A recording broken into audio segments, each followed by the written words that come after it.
ඔබත් ජීවිතයේ කවදා හරි වැරදි කෙනෙකුට ආදරය කරලා තියෙනවද? ඔබ කොච්චර හොඳ කෙනෙක් වෙලත් කවදා හරි ඔබට රිදවපු කෙනෙක්ට ආදරය කරලා තියෙනවද? සමහරට ඔබව මෙච්චර රිදවන කෙනාට ඔයා තාමත් ආදරය කරනවද? ඒක ඔබේ දුර්වලකමක් නෙවෙයි. ඒකට සයිකොලොජි වලින් පැහැදිලි කරන්න හේතු කිහිපයක්ම තියෙනවා. මං හිතන්නේ අද ඔයාලට මේ වීඩියෝ එක එකතු වුණොත් ඒ ගැන දැනගන්න පුළුවන්. පළවෙනි හේතුව තමයි හුරු පුරුදු හැඟීම.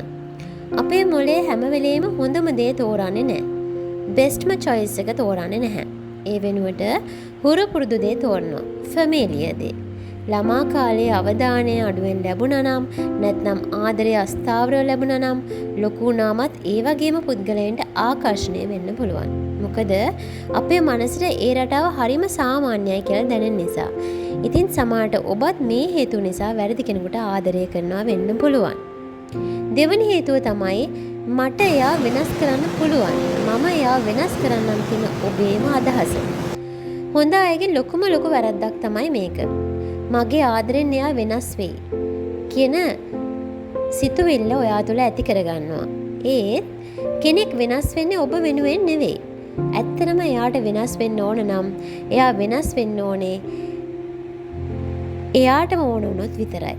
ඒක වෙන කෙනෙක් වෙනුවෙන් එයා කරන එකක් නෑ කවදාවත්. සමහර විට ඔබත් වැරදි කෙනෙකුට මේ හේතුව නිසා ආදරය කරනවා වෙන්න පුළුවන්. තුන්වෙනි හේතුව ටිකක් ආදරේ ටිකක් වේදනාව.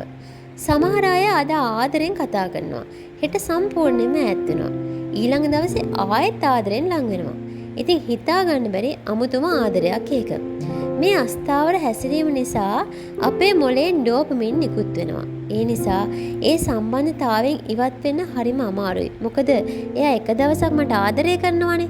අනිත් දවසේ එයා වෙන් වෙලා ගියත් ඊළඟ දවසේ ආයෙ ආදරය කරනවා. ඉතින් අපි හරි ආසයි ඒ ආදරේ හරි විඳ ගන්න. ඒ නිසා මිනිස්සු වැරදි කෙනෙකුට ආදරය කරන්න පෙළඹෙන්න පුළුවන්. මේක යාට දැනෙන්නේ හරියට නිකන් ලොටරි එකක් ගන්නවා වගේ. වාසනාවක් ලැබුණ නැති වුණත් ඒක ගන්න එක නතර කරන්නේ නැහැ. ඒ වගේ තමයි. හතරවෙනි හේතුව තමයි හොඳ හිත නිසා සීමා මායින් නැති වෙලා යන එක. හොඳ අය ළඟ ගොඩක් වෙලාවට නෑ බෑ කියන වචන දෙක නෑ. ඒගොල්ලෝ හරි බයයි ඒ වචන කියලා තවත් මිනිස්සෙගේ හිත කඩන්න. පුළුවන් තරම් අනිත් අයගේ හිත සනසන්න තමයි සතුටු කරන්න තමයි යාලා උත්සාහ කරන්නේ. ඒ නිසා වැරදි අය ඒ හොඳකම ප්‍රයෝජනට අරගෙන ඒ මිනිස්සුන්ව රවට්ටන්න පුළුවන්. ඒ නිසාම ඔයා වැරදි කෙනෙකුට ආදරය කරන්නත් පුළුවන්. පස්වෙනි හේතුව තමයි අනුකම්පාව වැඩිවීම. හොඳ අය හැමදාම හේතු හොයනවා. ඒ කියන්නේ අනිත් කෙනාගේ කොච්චර වැරදි දැක්කත් ඒ වැරද්ද පවා සාධාරණීකරණය කරමින් ඒ පුද්ගලයා වෙනුවෙන් හේතු සපය ගන්නවා. උදාහරණයක් විදිහට එයා මොන හරි ලොකු වැරද්දක් කරත් එයා හොඳ කෙනාට හිතෙන්න පුළුවන් අනේ එයාට ප්‍රශ්න ඇති. එයාගේ ළමා කාලය හොඳ නැතුව ඇති. නැත්නම් එයා පුංචි කාලේ ගොඩාක් දුක් විඳින්න ඇති. තව ටිකක් මම ඉවසනවා. එතකොට හරියයි. ওই වගේ ගොඩක් සිතුවිලි හේතු විදිහට හදාගන්න පුළුවන්. අනුකම්පාව හොඳ ගුණයක් වුණත් ඒක ඔබේ සතුට නැති කරන තරම් දෙයක් බවට පත් කරගන්න එපා. සමහර විට ඔබත් වැරදි කෙනාට ආදරය කරන්නේ මේ නිසා වෙන්න පුළුවන්. ඉතින් හොඳ අය වැරදි කෙනාට ආදරය කරන්නේ ඔවුන් මෝඩයින් නිසාවත් බුද්ධිමත් නැති නිසාවත් නෙවෙයි. ඔවුන්ගේ මනස, අතීත අත්දැකීම් සහ හැඟීම් ඒ තීරණයට බලපාන නිසායි. මොකද අපේ ජීවිතේ අපි ගන්න ගොඩක් තීරණ වලට අපි නොදැනුවත්වම ගොඩාක් දේවල් බලපානවා. ඉතින් ඒ වගේ දෙයක් තමයි මෙතනත් සිද්ධ වෙන්නේ. ඒ නිසා ආදරය කරන එකට වඩා වැදගත් වෙන්නේ ඔබට ගෞරව කරන, ඔබව ආරක්ෂා කරන, ඔබට ආදරය කරන, ඔබව තේරුම් ගත්ත කෙනෙක් තෝරා ගන්න එකයි. මතක තියාගන්න හොඳ හිතක් තියෙන එක වටිනවා. ඒක ඇත්තම ඇත්ත.